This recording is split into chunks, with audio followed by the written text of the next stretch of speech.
जी नमस्कार दोस्तों, my name is Naresh Kumar Meena from GPC Dholpur and welcome to lecture 3 of antenna. Okay, subject code है EL 206, subject name है wave propagation and communication engineering. हमने इससे पहले antenna पे 2 लेक्चर बनाए हैं, जिसके अंतर्गत हम यहाँ तक पढ़ चुके हैं। एक्चुअली जो टोटल पावर होगी एंटीना में, input power that is equal to PD plus P radiation actually, ठीक है। See P total input power जो होगी एंटीना की that is PD plus P radiation. So P radiation क्या होती है मैं आपको ऑलरेडी समझा चुका हूँ कि जो टोटल रेडिएटेड पावर है उसके इक्विवेलेंट अगर उस एंटीना की जगह हम कोई रेजिस्टेंस लगाते और उसके रेडिएटेड पावर के इक्विवेलेंट पावर उसमें डिसिपेट होती उस रेजिस्टेंस में, तो उस रेजिस्टेंस की वैल्यू क्या होती, दैट इज़ R रेडिएशन, ठीक है।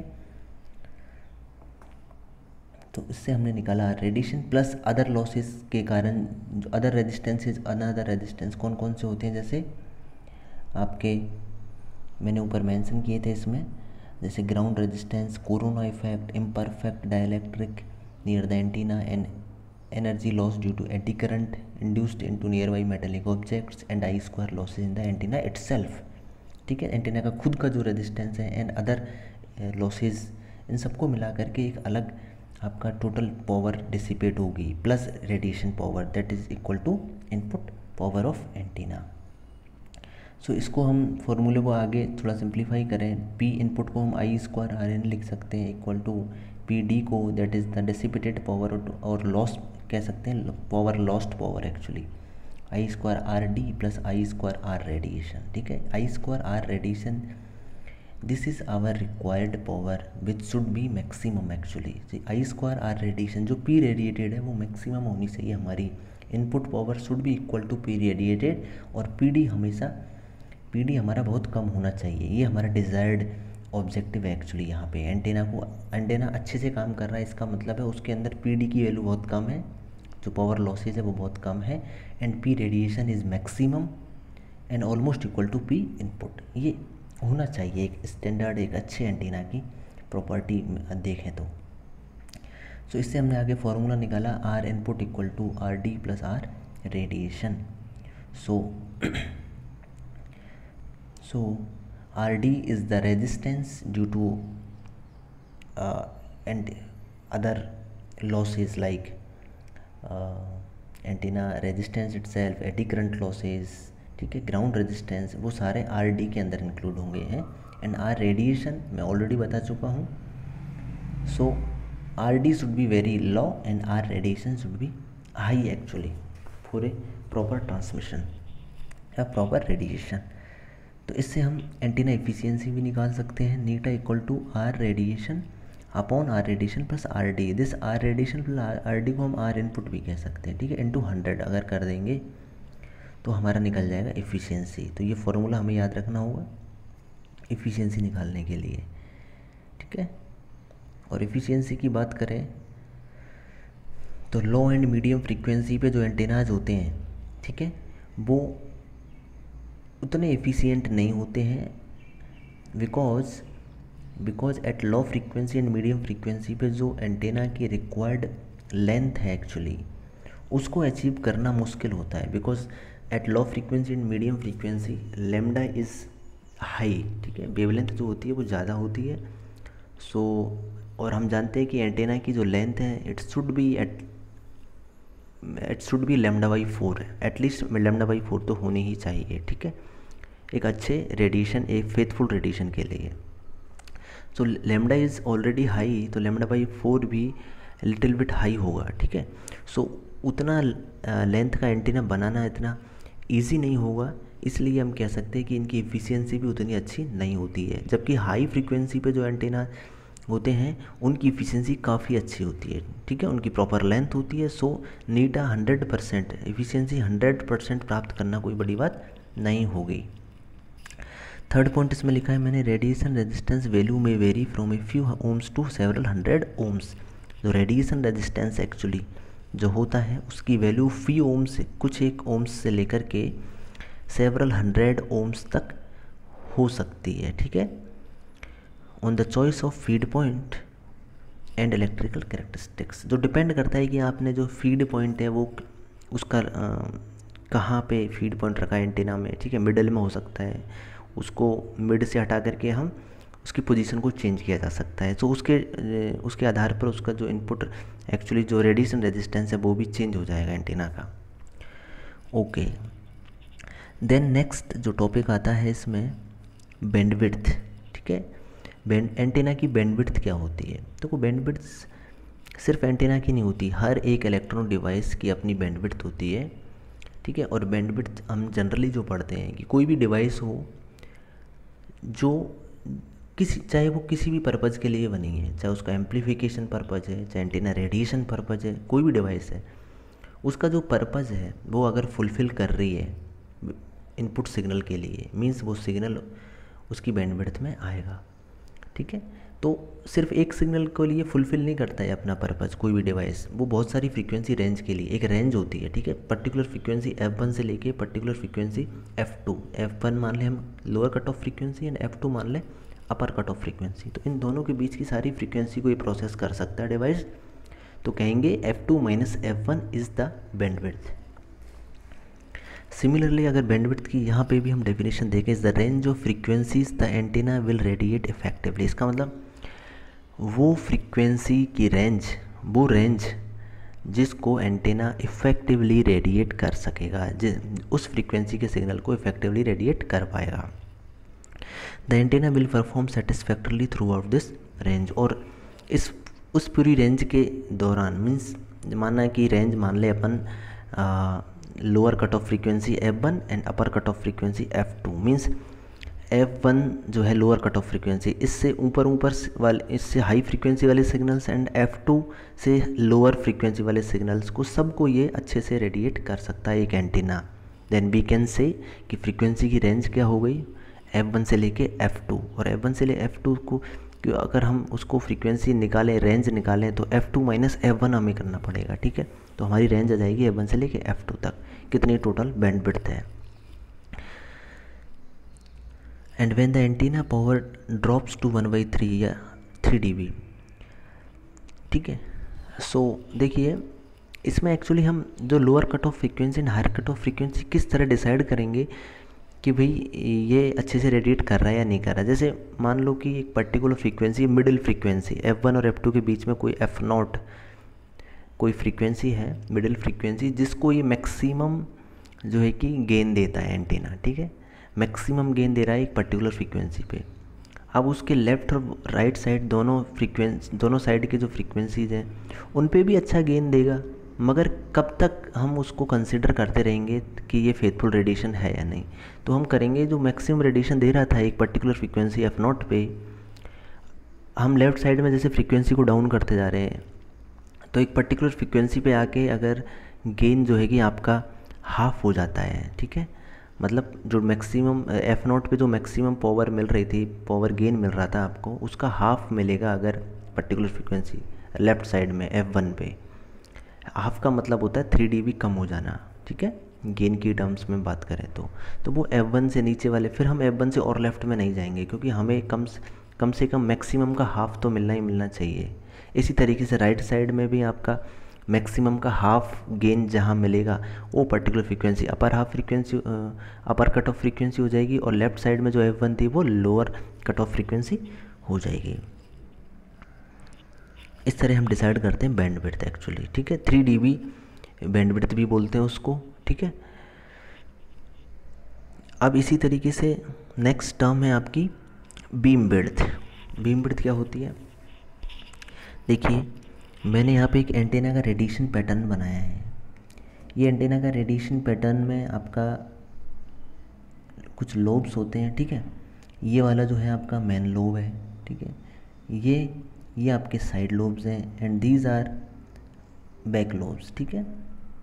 क्योंकि एंटीना के रेडिएशन पैटर्न में हमारे कई तरह के लोब्स पाए जाते हैं, तो जो हम यूज़ करते हैं एंटीना को कौन सी डायरेक्शन में यूज़ करेंगे, मेन लोब जिसमें होगा, जिस डायरेक्शन में मेन लोब होगा, इसका मतलब this is the main lobe, है ना। और दिस मेन लोब की डायरेक्शन, मैक्सिमम डायरेक्शन ये वाली है, जहाँ पे मैक्सिमम आपको रेडिएशन मिल रहा है।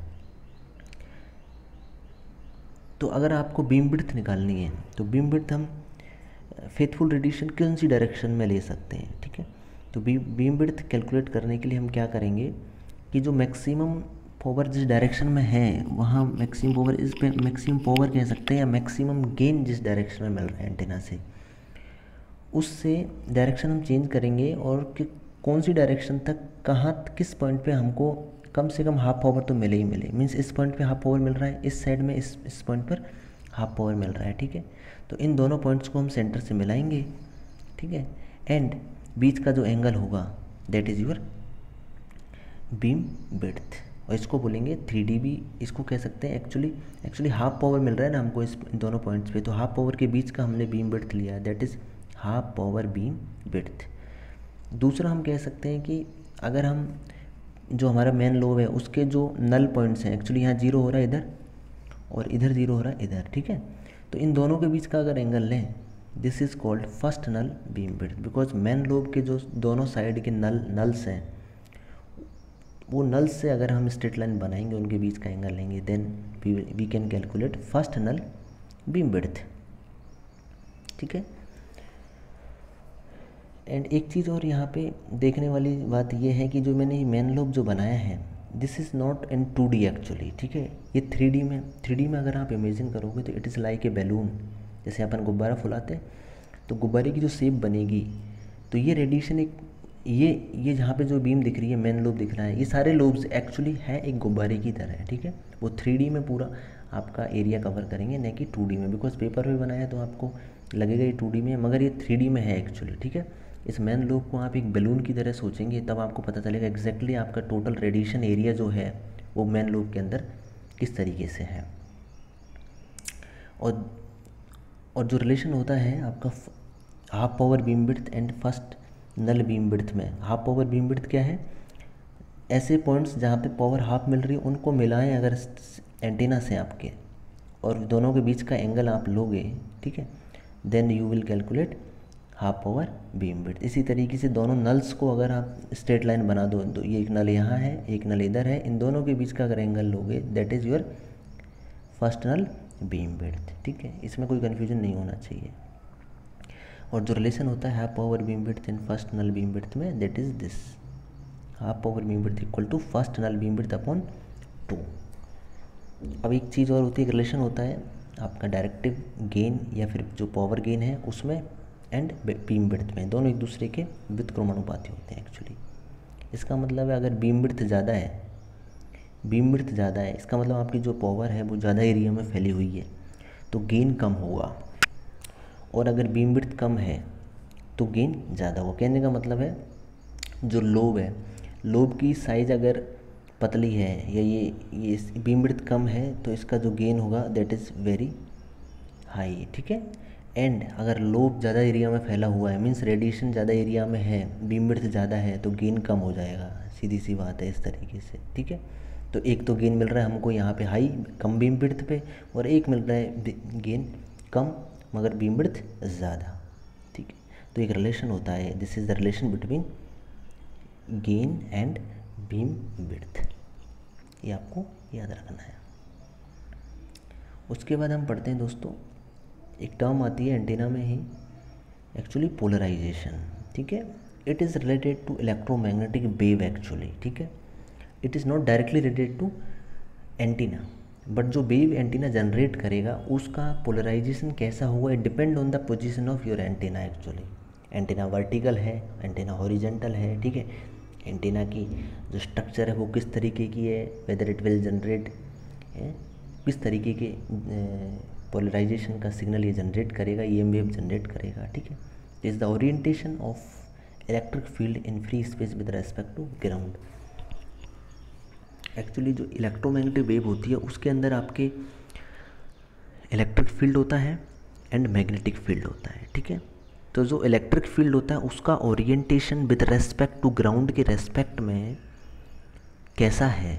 If your electric field is vertical to ground, अगर इलेक्ट्रिक फील्ड ग्राउंड के रेस्पेक्ट में वर्टिकल है then it is vertically polarized electromagnetic wave, और अगर आपका electric field is parallel to ground then it is horizontally polarize electromagnetic wave. ठीक है।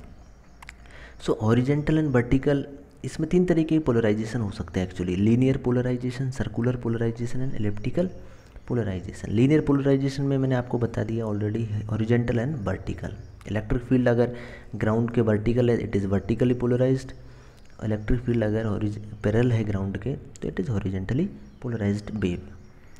कुछ एक एंटीनाज आपके सर्कुलर पोलराइज्ड वेव भी जनरेट करते हैं, अदर कुछ antenna elliptical EM wave, elliptically polarised electromagnetic wave भी जनरेट कर सकते हैं। और सर्कुलर और एलिप्टिकल पोलराइज्ड वेव होती हैं वो भी आपकी 2 तरीके की हो सकती हैं, whether it is left circular polarization और राइट सर्कुलर पोलराइजेशन, इसी तरीके से left elliptical polarization and right elliptical polarization. बहुत ज़्यादा डीप में जाने की आवश्यकता नहीं है, यहाँ पे हम लीनियर पोलराइजेशन तक ही हमारी जो स्टडी है उसको यही लिमिट करेंगे। आगे डिटेल में नेक्स्ट क्लासेज में अगर पढ़ना पड़ेगा तो वहाँ हम डिटेल में पढ़ेंगे। ठीक है। पर यहाँ पे हम हमारे लिए लीनियर पोलराइजेशन 2 प्रकार का होता है, हॉरिजेंटल एंड वर्टिकल। इतना काफ़ी है डिप्लोमा की जो सब्जेक्ट है इसमें। इसमें एक पॉइंट मैं नोट डाउन किया हूँ कि जो मैन मेड नॉइज़ होती है, मैन मेड नॉइज़ का मतलब जो नॉइज़ आपके मोटर व्हीकल्स हों, चाहे इंडस्ट्रीज हों, ठीक है, या रोड ट्रांसपोर्ट के कारण हो, ये सारी नॉइज़ जो जनरेट होती है actually this is called man made noise. ठीक है। And man made noise is vertically polarized. It means जो वर्टिकली पोलराइज्ड इलेक्ट्रोमैग्नेटिक वेव होगी उसको ये अफेक्ट करती है क्या, मैन मेड नॉइज़। सो इसलिए हम हॉरिजेंटली पोलराइज्ड वेव को ज़्यादा प्रेफर करते हैं than vertical polarized electromagnetic wave के। ठीक है। ये एक थोड़ा सा एडवांटेज हो गया हॉरिजेंटल पोलराइजेशन का अगर कोई पूछे तो, क्योंकि man made noise is vertically polarize so it will affect vertically polarized electromagnetic waves. So we use horizontal polarized electromagnetic waves over vertically polarized wave. So I think this is enough for this lecture. We will continue in the next lecture. Thank you very much for watching.